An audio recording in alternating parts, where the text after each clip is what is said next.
Time is a filter of ideas and stories. When we think back at the films we liked, we forget about the thousands of films that were released so many years ago. It's a type of amnesia that we have, to take the greatest hits of the decade and think that those were the only films that existed. Independent films are not just the art house fare, but the low-budget action film, for instance, can tell us about our past and remind us of the things that we've forgotten. As I'm building my next documentary, I'm taking a look at the film TC2000, which is a science fiction action flick starring Billy Blanks, Bolo, Yeung, and Bobbi Phillips. The question this week is, does this film matter?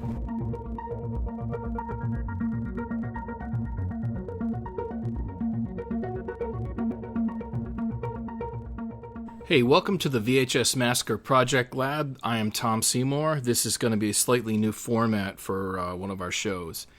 This is going to be more of an experiment than anything, but I wanted to try something new. For those of you who know anything about me, I've directed a number of feature films, 10 feature films, and I've been a producer on nearly 20.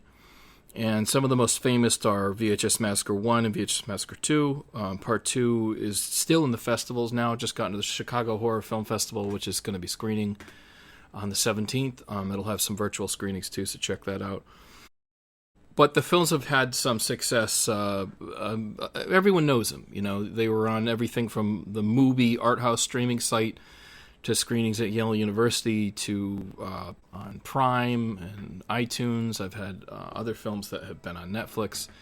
So I'm, even though my films have screened in theaters, you could probably say I'm one of these direct-to-video guys. And I started at the tail end of the late 90s. So rather than doing a VHS Massacre 3, I had the idea of doing a film about the catalog of North American pictures.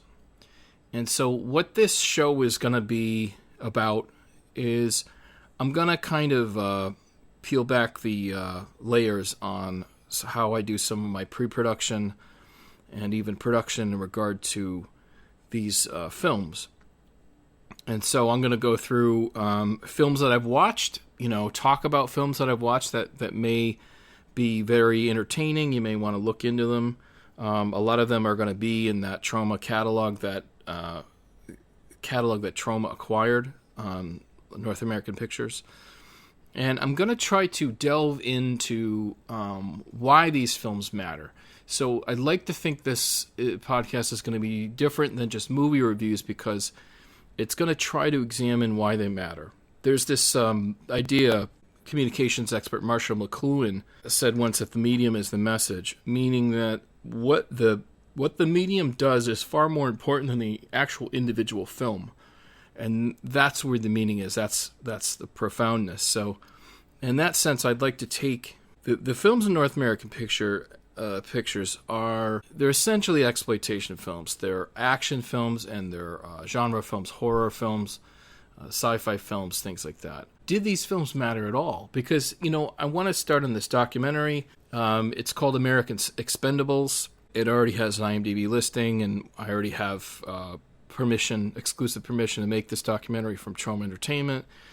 And so I know what I'm doing. I'm locked into an idea. But, sometimes ideas just don't bear fruit. Sometimes you are several months down the rabbit hole on pre-production, and you realize that there's no there. You don't seem to be able to make a documentary about it. So one of the films that what I was fascinated about North American Pictures catalog is there was all these direct-to-video action stars that I knew. I worked in several video stores growing up. There was all these films. I remember the covers. I remember the titles. A lot of them I watched. Some of them I didn't. And so the idea was to go through these 60 or 70 titles and actually see what they're about, what was interesting about them. So the one film I'm going to talk about today, it's called TC2000. It stars Billy Blanks, Bolo, Yeung, and Bobbi Phillips. So what it is it's a type of Terminator type knockoff, if you could imagine, set in the future, where people live underground.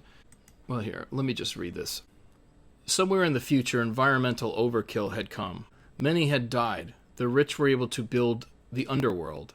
The poor had to stay on the surface building gangs to survive. Jason Storm, an underworld guard, gets knowledge of a conspiracy to kill all of the people on the surface. He needs to flee to the surface and builds a friendship with Sumai, a respected martial arts master, and his ally to stop the dirty plot. That is not a great written summary. All right, let's listen to the trailer. From the producers of Tiger Claws and Talons of the Eagle, two classics of ferocious combat nobody plays for kicks. Now comes the future of martial arts.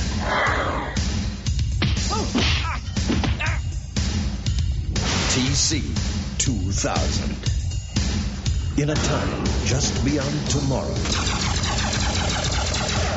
the streets will become war zones. Of the two that have entered here, only one may leave.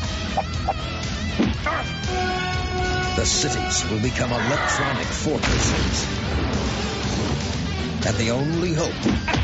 I'm not sticking around to see somebody else get greased. ...will be an ex-cop turned executioner. Because when the line between the law... He's deadbeat. ...and the outlaws... has been shattered. Nicky Picasso's going down with you or without you. The only way to get justice is to make your own. Go!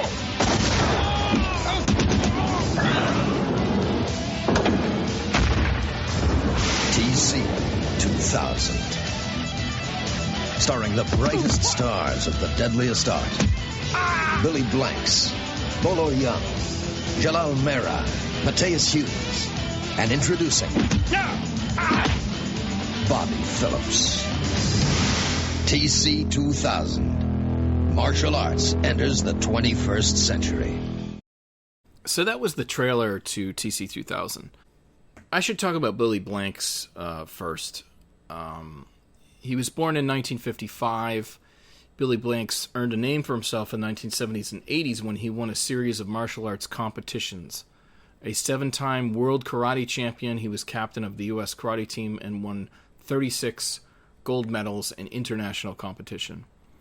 So a lot of people think of Billy Blanks as this guy, the exercise video guy. He did, Taebo and created this exercise trend, which is worth millions and millions of dollars. He's incredibly successful athlete and, health guru, whatever you want to call him. But, when he started out in his career, he had a legitimate martial arts career, highly accomplished. And from there, he went into martial arts films. So in the video store era, Bloodsport and Kickboxer come out with Jean-Claude Van Damme, and there was a lot of sort of fervor for that type of thing. So movies like King of the Kickboxers got some additional attention, and older films, were sort of dusted off and re-released and stuff like that. So Billy Blanks really cut his teeth doing these movies. Some of them did show in some theaters, but a lot of them were direct-to-video. So this North American Pictures film, TC2000, it's very hard to find a budget on this thing. It was definitely under $500,000. There's just no way it's not. So part of the documentary, I want to concentrate on this idea that there were several martial artists that had fame in the time when their films were out on video. The film also stars Bolo Yeung. Bolo Yeung really doesn't need an introduction. He's known as the Chinese Hercules and was in Enter the Dragon, So the guy's just a legend. So the guys at North American Pictures, you know that they were making some pretty cool casting decisions when they were putting this movie together. This film essentially was advertised as a sort of futuristic Terminator 2 / Escape from New York scenario.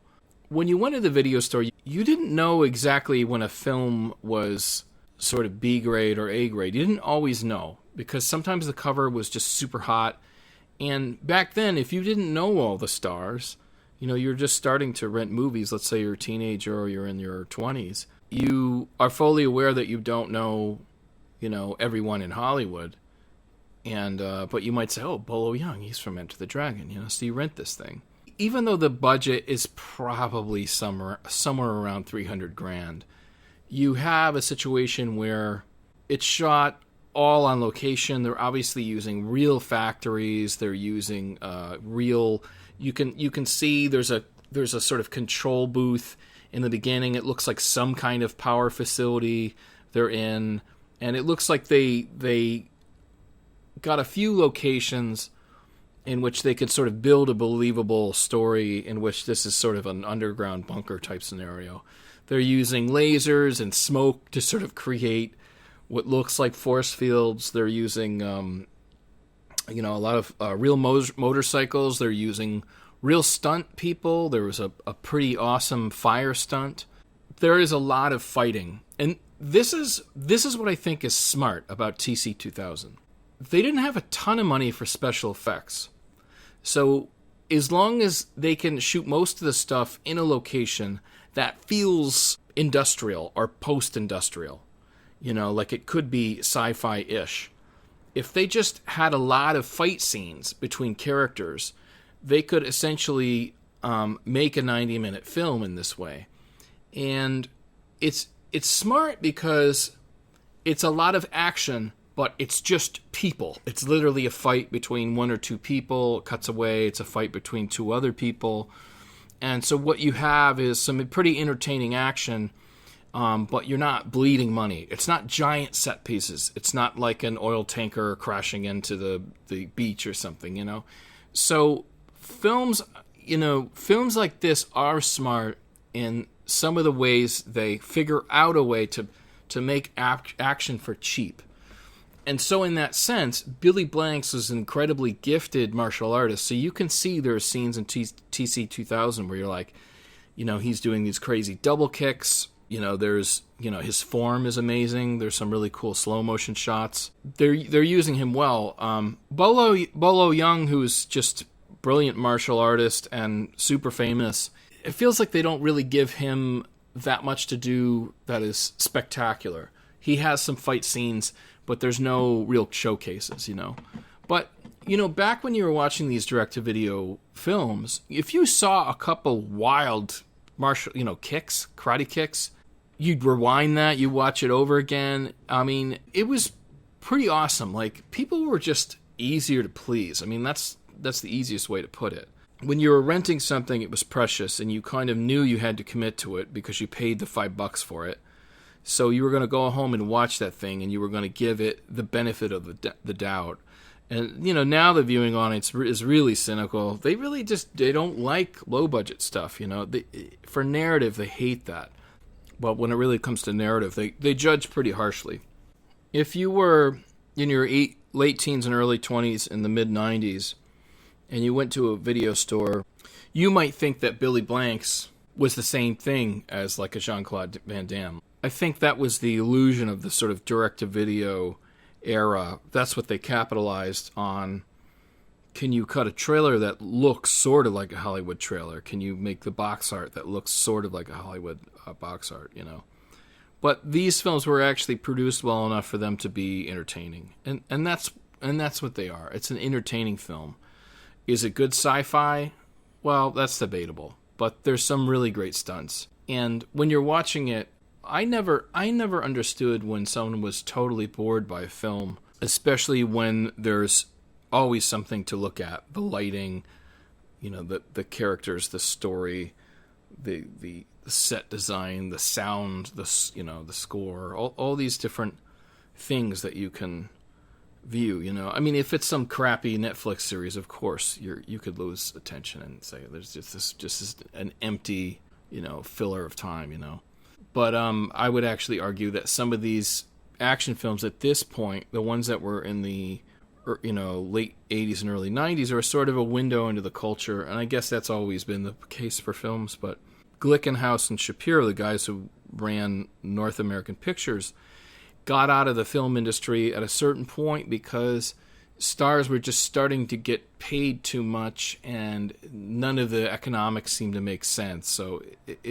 they got out of it. They may have been making movies in the early 2000s, but not much. I think their heyday was the mid to late 90s. I'm sorry, the heyday was probably the 80s to the late 90s. So Billy Blanks plays the character of Jason Storm. Bobbi Phillips plays the character of Zoe, who then becomes a TC2000. It's sort of a light cyborg, 20% cybernetics, 80% real flesh and bone. Bolo Yeung plays Master Sumai. The question is what to do with this film. If I'm making a feature-length film called American Expendables, where does Billy Blanks and Bolo Yeung fit into this? Do these knockoffs matter? Let's say this is primarily a Terminator 2 knockoff. Does it matter in the canon of motion picture film? If it doesn't, maybe that's profound in itself. Maybe it's important to remember the literally thousands of films who are forgotten, who didn't make the bar into the future, who no one talks about anymore. I would love to interview Billy Blanks. I don't know if he appreciates these films anymore. I don't know if maybe he sees them as a great time in his life. He obviously has been tremendously successful in his fitness franchise for many years. But the question is there enough meat on the bone if I make a documentary about these types of films? Another martial artist that Glickenhaus and Shapiro used a lot was Cynthia Rothrock. Cynthia Rothrock was the basis for the Mortal Kombat character Sonya Blade. And they based Sonya Blade upon Cynthia Rothrock. When she started doing films for North American Pictures, she did these Tiger Claws film. And by the time we get to the second and third film, they are essentially Mortal Kombat knockoffs. It's a knockoff played by someone who the Mortal Kombat character was based upon to begin with. So is it really a knockoff? Cynthia Rothrock was a 5-time world champion at a weapons expert, and she beat out everyone at a time where there was no women's league.